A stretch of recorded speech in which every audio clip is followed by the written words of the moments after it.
قال رسول الله صلى الله عليه وسلم يأتي على الناس زمان الصابر على دينهم كالقابض على الجمار আল্লাহ রাসূল বলেন মানুষের উপরে এমন এক সময় আসবে ঈমানের উপরে ইসলামের উপর টিকে থাকা এত মুশকিল হবে যেমন জ্বলন্ত কয়লা যদি হাতে রাখা হয় এটা যেভাবে কষ্টকর হয় দ্বীনের উপরে ইসলামের উপরে টিকে থাকা এত কি হবে মুশকিল হবে এত কঠিন হবে ওই যুগ আসছে না আসবে এসে গেছে এজন্য উলামায়ে কেরামের পরামর্শ উলামায়ে কেরামের নসিহত এটা আমাদের জন্য জরুরি قال رسول الله صلى الله عليه وسلم كن عالما أو متعلما أو مستمعا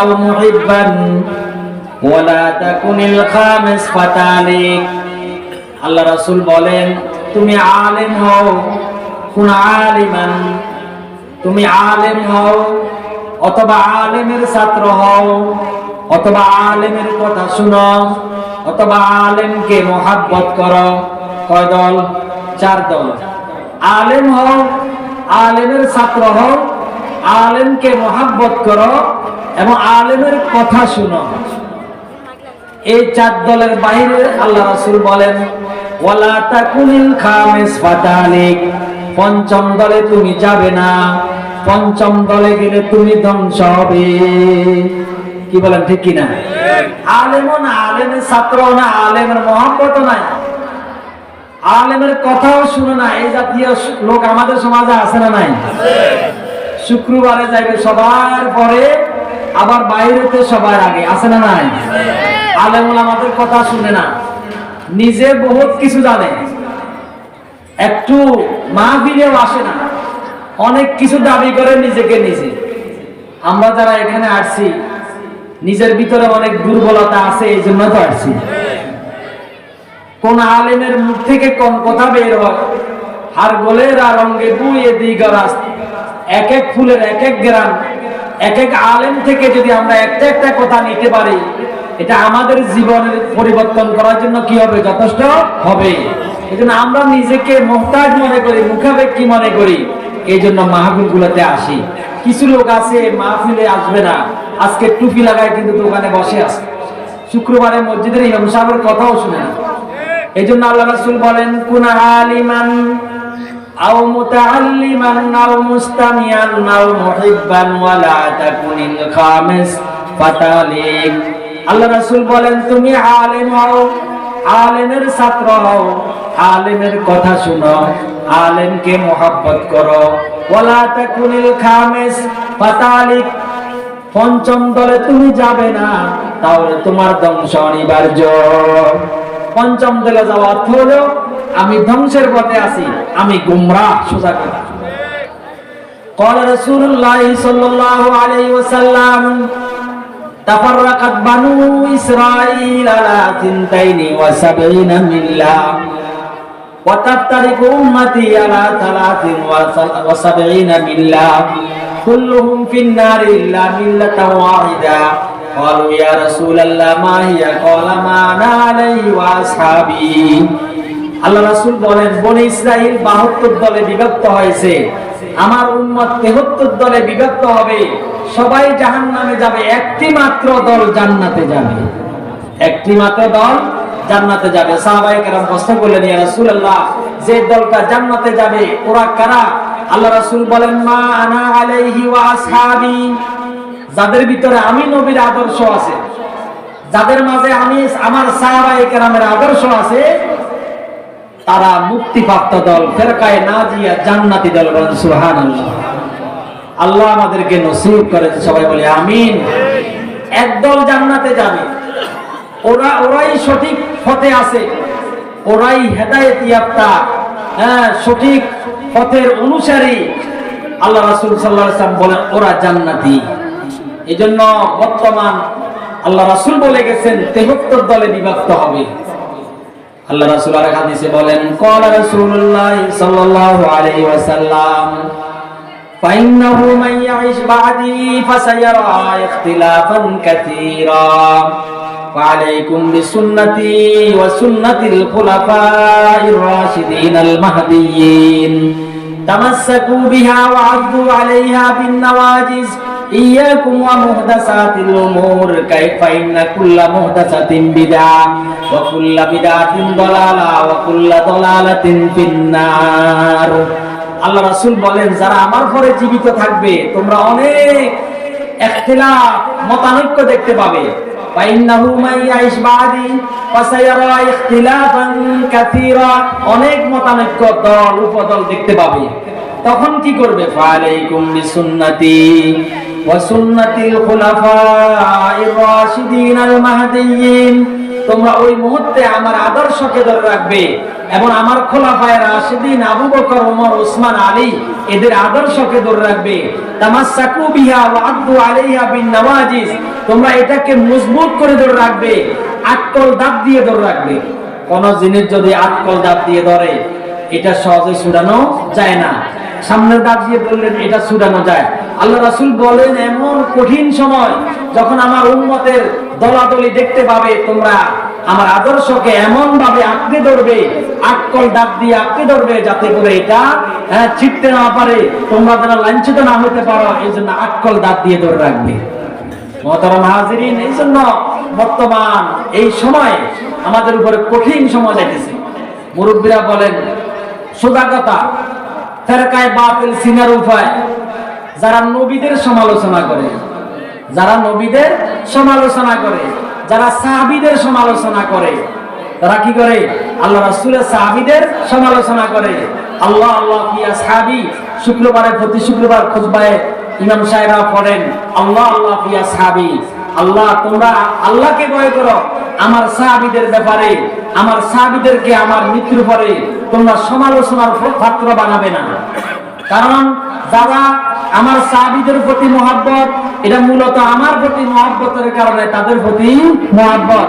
যারা সাহাবায়ে কেরামের প্রতি বিদ্বেষ, এটা আমার প্রতি বিদ্বেষের কারণে তাদের প্রতিও কি বিদ্বেষ। এই জন্য ফেরকায়ে বাতিল চিনতে হলে যারা নবীদের সমালোচনা করে, যারা সাহাবীদের সমালোচনা করে, যারা আইম্মে আরবা চার মাযহাবের ইমামগণের সমালোচনা করে, এদেরকে আমরা চিনা সহজ, এরা বাতিল ফিরকা। কারণ নবী আলাইহিস সালাতু ওয়াস সালাম বলেন, খায়রুল কুরুনি কারনি সুম্মাল্লাযিনা ইয়ালুনাহুম সুম্মাল্লাযিনা ইয়ালুনাহুম, উত্তম যুগ হচ্ছে আমার যুগ, এরপরে আমার সাহাবীদের যুগ, এরপরে যুগ আমার তাবিঈনদের যুগ। এই যুগগুলো হলো খায়রুল কুরুন। আল্লাহ রাসূল এগুলাকে সোনালী যুগ হিসেবে আখ্যায়িত করেছেন। তো যাই হোক, আমি সেই দিকে যাচ্ছি না। বর্তমান এই প্রেক্ষাপটে আমাদের ঈমান আকীদার হেফাজতের জন্য উলামায়ে কেরামের নসিহত, কথাবার্তা শোনা আমাদের জন্য প্রয়োজন আছে না নাই? আল্লাহ সবাইকে উলামায়ে কেরামের কথাবার্তা শোনার, আমল করার জন্য তৌফিক দান করেন। সবাই বলি আমিন। সম্মানিত হাজিরিন, ওয়াজ মাহফিলগুলোতে আলহামদুলিল্লাহ বিভিন্ন লাইন, বিভিন্ন বিষয়ে উলামায়ে কেরাম বয়ান করে থাকেন। আমরা অনেকে নামাজ পড়ি আলহামদুলিল্লাহ, কিন্তু দেখা যায় সুদের লগত তার সম্পর্ক, কি বলে আছে না নাই? নামাজ পড়ে কিন্তু দোকানে বসে বসে গীবত শিকায়ত করে, আছে না নাই? নামাজ পড়ে সবকিছু ঠিক আছে, কিন্তু তার সাথে তার ভাইয়ের সম্পর্ক ভালো না, তার সাথে তার সমাজের লোকদের সাথে সম্পর্ক ভালো না। এগুলো কিন্তু ইসলাম। ইসলাম শুধু নামাজ রোজায় সীমাবদ্ধ নয়। ইসলাম আমাদের সামাজিক, আমাদের পারিবারিক সকল বিষয়ে পালন করা, এটা হচ্ছে কি ইসলাম।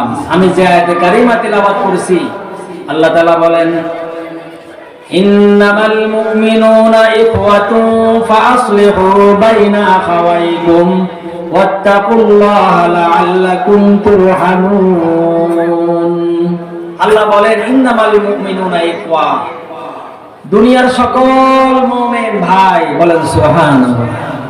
এই কালিমার বর্ণনা লা ইলাহা ইল্লাল্লাহু মুহাম্মাদুর রাসূলুল্লাহ, এমন এক কালিমা, এই কালিমার বন্ধনে রাষ্ট্র ভিন্ন হতে পারে, ভাষা ভিন্ন হতে পারে, রং ভিন্ন হতে পারে, কিন্তু আল্লাহ তাআলা তাদেরকে আমাদের ভাই বানিয়ে দিয়েছেন। আজকে ডুমুরিয়ার মানুষ যেরকম মুসলিম, আমেরিকার একজন মানুষ একজন মানুষ যদি এই কালিমা পড়ে লা ইলাহা ইল্লাল্লাহ মুহাম্মাদুর রাসূলুল্লাহ, কি সে আমার ভাই হয়ে গেছে, ভাই আমার কালিমার ভাই, ঈমানের বন্ধনে আমরা এক, আমরা ভাই। এজন্য আল্লাহ তাআলা বলেন ইন্নামাল মুমিনুনা ইখওয়া, দুনিয়ার সকল মুমিন একে অন্যের ভাই। ওয়া আসলিহু বাইনা আখাওয়াইকুম ওয়াত্তাকুল্লাহা লাআল্লাকুম তুরহামুন। আল্লাহ বলেন তোমরা তোমাদের ভাইদের মাঝে ইসলাহ করে দাও, মীমাংসা করে দাও, আল্লাহকে ভয় করো, আল্লাহ তোমাদের প্রতি রহম করবেন। আল্লাহ তোমাদের প্রতি কি করবেন? রহম করবেন। মুহতারাম হাজিরিন, এজন্য আল্লাহ বলতেছেন তোমাদের ভাইদের মাঝে কথাবার্তা কাটাকাটি হতে পারে, এরকম সমস্যা হতে পারে, কিন্তু আমরা এরকম দুই ভাইয়ের মাঝে যদি সমস্যা হয় আমরা তাদের মাঝে কি করে দিব? মিলাই দিব, তাদের মাঝে সম্পর্কটা আরো মজবুত করে দিব। আমরা তো সম্পর্ক মজবুত করি না, আর উল্টা পাল্টা বলে তাদের মাঝে আরো দূরত্ব কি করে সৃষ্টি করি। আল্লাহ রাসূল বলেন দুইজন মুসলমান তাদের ঝগড়া বিবাদ হয়েছে, এক্ষেত্রে যদি আপনি মিলাই দেওয়ার জন্য মিথ্যা বলেন, মিথ্যা, তো আপনার মিথ্যার গুনাহ হবে না। বলেন সুবহানাল্লাহ। মিথ্যা বলা কবিরা গুনাহ। মিথ্যা বললে মানুষের মুখ থেকে একটা দুর্গন্ধ বাইরে হয়, যে দুর্গন্ধের কারণে আমাদের হেফাজতের দায়িত্বে যে ফেরেশতা আছে তারাও কিন্তু কি পায়? কষ্ট পায়। তারাও কি পায়? কষ্ট পায়। এমন মিথ্যা, এটা কিন্তু আল্লাহ রাসূল বলতেছেন দুইজন মুসলমানের মাঝে ঝগড়া বিবাদ হয়েছে, তাদের মাঝে মিলাই দেওয়ার জন্য আপনি মিথ্যার আশ্রয় গ্রহণ করলেন, আপনি মিথ্যার কৌশলে মিথ্যা কথাবার্তা বললেন তাদেরকে মিলাই দেওয়ার জন্য। আল্লাহ রাসূল বলেন সে মিথ্যাবাদী নয়। লাইসাল কাযাবুল্লাযী ইউসলিহু বাইনান নাস ওয়া ইয়াকুলু খায়রা ওয়া ইয়ানমি খায়রা। আল্লাহ রাসূল বলেন ওই ব্যক্তি মিথ্যাবাদী নয় যে দুই ব্যক্তির মাঝে, দুই মুসলমানের মাঝে মিলাই দেওয়ার জন্য মিথ্যার আশ্রয় নিয়েছে, ওই ব্যক্তির মিথ্যার গুনাহ হবে না। বলেন সুবহানাল্লাহ। সম্মানিত হাজিরিন, আরেকটা হাদিস রাসূল পড়েছি, সময় কম। আল্লাহ রাসূল বলেন ক্বালা রাসূলুল্লাহ সাল্লাল্লাহু আলাইহি ওয়াসাল্লাম লিল মুমিনি আলাল মুমিনি সিত্তু খিসাল ইয়াউদু ইদা মারিদা ওয়া ইয়াশহাদু ইদা মাত। মুসলমানের জন্য মুসলমানের 6টা হক আছে। কয়টা হক? 6টা দায়িত্ব আছে। একজন মুসলমানের জন্য অপর মুসলমানের ক্ষেত্রে 6টা দায়িত্ব আছে। ইয়াউদুহু ইদা মারিদা, কোন মুসলমান যদি অসুস্থ হয় তাকে দেখার জন্য যাও। কোন মুসলমান যদি অসুস্থ হয় তাকে দেখার জন্য যাওয়া। ওয়া ইয়াশহাদু ইদা মাত, কোন মুসলমান যদি মারা যায় তার দাফন কাফনে অংশগ্রহণ করা, এটাও একটা দায়িত্ব। ওয়া ইয়াশহাদু ইদা মাত ওয়া ইউজিবুহু ইদা দা। 3 নম্বর দায়িত্ব, কোন মুসলমান যদি আপনাকে ডাক দেয়, বিভিন্ন বিষয় ডাক দিতে পারে, সমস্যা সমাধানের জন্য ডাক দেয়, তাও অথবা কোন দাওয়াতে আপনাকে দাওয়াত দেয়, তাহলে ওই দাওয়াতে সাড়া দেওয়া, তার ডাকে সাড়া দেওয়া, এটাও মুসলমান হিসেবে কি একটা হক। ওয়া ইউজিবুহু ইদা দা ওয়া ইউসাল্লিমু আলাইহি ইদা লাকিয়া, কোন মুসলমানের সাথে সাক্ষাৎ হলে তাকে সালাম দেওয়া, তাকে সালাম দেওয়া, এটা হচ্ছে কি ঈমানি দায়িত্ব। ওয়া ইউসাল্লিমু আলাইহি ইদা লাকিয়া ওয়া ইউশাম্মিতু ইদা আতাসা, কোন মুসলমান যদি হাসি দেয়, হাসি দেওয়ার পরে যদি আলহামদুলিল্লাহ বলে, ইয়ারহামুকাল্লাহ বলা, এটাও একটা দায়িত্ব। এটাও একটা কি দায়িত্ব। ওয়া ইউশাম্মিতুহু ইদা আতাসা ওয়া ইয়ানসাহু লাহু ইদা গাবা আও শাহিদা, কোন মুসলমান উপস্থিত থাকুক বা না থাকুক সর্বদা তার কল্যাণ কামনা করা, এটাও একটা হক। কয়টা হকের কথা বললাম? 6টা হক। এক মুসলমানের জন্য আরেক মুসলমানের উপরে কয়টা হক? 6টা হক। 1 নম্বর, কোন মুসলমান যদি অসুস্থ হয় তাকে দেখার জন্য যাওয়া। হাদিসের মধ্যে আছে, আল্লাহ রাসূল বলেন ক্বালা রাসূলুল্লাহ সাল্লাল্লাহু আলাইহি ওয়াসাল্লাম ইযা দাখালতুম আলাল মারিদ ফাযাফিসু লাহু ফি আজালি ফা ইন্না যালিকা লা ইয়ারুদ্দু শাইআন ওয়া ইয়াতিবু বিনাফসি। কোন মুসলমানকে, অসুস্থ মুসলমানকে দেখার জন্য গেলে তাকে সান্ত্বনামূলক কথাবার্তা বলা, যে চাচা ইনশাআল্লাহ আপনি ঠিক হয়ে যাবেন, ইনশাআল্লাহ ওষুধ খাইতেছেন, ভালো ডাক্তার, ভালো ওষুধ, ইনশাআল্লাহ আপনি সুস্থ হয়ে যাবেন, সান্ত্বনামূলক কথাবার্তা বলা, এটা জরুরি। আমরা অনেকে সান্ত্বনামূলক কথা বলি না। আরে কাকা আপনি তো যে অ্যাক্সিডেন্ট হয়েছেন, আমি তো বাইসতেন না, এরকম বলি কি বলি না? এখন বেচারাটা এমনি বলছে আরো তারে আরো মারতেছি না। আল্লাহ রাসূল বলেন তুমি তাকে সান্ত্বনামূলক কথা বলো, তোমার এই সান্ত্বনামূলক কথা তার তাকদীরে পরিবর্তন করবে না, তবে সে একটু কিভাবে স্বস্তি পাবে। আর হাদিসের মধ্যে আল্লাহ রাসূল বলেন যে কোন মুসলমান যদি কোন মুসলমানকে সকালবেলায় রোগী দেখার জন্য যায়, বিকাল পর্যন্ত 70,000 ফেরেশতা তার জন্য মাগফিরাতের দোয়া করে। এবং বিকাল বেলায় যদি যায়, সকাল পর্যন্ত 70,000 ফেরেশতা তার জন্য মাগফিরাতের দোয়া করে। সুবহানাল্লাহ। তাহলে এটা আমাদের হক, আবার সওয়াব আছে না নাই? আর হাদিসের মধ্যে আছে আল্লাহ রাসূল বলেন যখন তুমি অসুস্থ ব্যক্তির কাছে যাও, কামুরহু আইয়াতুলা, তুমি তাকে বলো চাচা আমার জন্য একটু দোয়া করেন, ভাইয়া আমার জন্য একটু দোয়া করেন, কারণ তার দোয়া ফেরেশতাদের দোয়ার মতো আল্লাহ পাক কবুল করবেন। সুবহানাল্লাহ। এইজন্য অসুস্থ ব্যক্তির সাক্ষাতে যাওয়া। আর হাদিসের মধ্যে আছে কোন ব্যক্তি অসুস্থ মুসলমানকে দেখার জন্য যদি যায়, তাহলে যতক্ষণ পর্যন্ত সে ওইখানে আছে সে যেন জান্নাতের বাগানে আছে। বলেন সুবহানাল্লাহ। তাহলে 1 নম্বর দায়িত্ব হচ্ছে কোন মুসলমান যদি অসুস্থ হয় তাকে দেখার জন্য যাওয়া। 2 নম্বর দায়িত্ব কোন মুসলমান যদি মারা যায় তার কাফন দাফনে অংশগ্রহণ করা, এটাও একটা দায়িত্ব, কিন্তু সওয়াব আছে না নাই? আল্লাহ রাসূল বলেন যে ব্যক্তি কোন মুসলিমের জানাজায় অংশগ্রহণ করে এবং তার দাফন কাফনে অংশগ্রহণ করে, তার জন্য 2 কিরাত সওয়াব। কত কিরাত? 2 কিরাত সওয়াব। 1 কিরাত বলেছে মিসলু উহুদিন, উহুদের মতো বড় এরকম সওয়াব আল্লাহ তাআলা দান করবেন। সুবহানাল্লাহ। আর হাদিসের মধ্যে আছে যারা কোন মুসলমান ভাইকে গোসল দেন, গোসল قال رسول الله صلى الله عليه وسلم من غسل ميتا خرج من ذنوبه كيوم ولدته امه ومن كفن ميتا كساه الله من حلل الجنة। আল্লাহ রাসূল বলেন মান হাফারা কবরান, যে ব্যক্তি কবর খনন করে, কবর বানাল্লাহু লাহু বাইতান ফিল জান্নাহ, আল্লাহ তার জন্য জান্নাতে ঘর বানাবেন। কবর খনন করলে আল্লাহ তার জন্য জান্নাতে ঘর বানাবেন।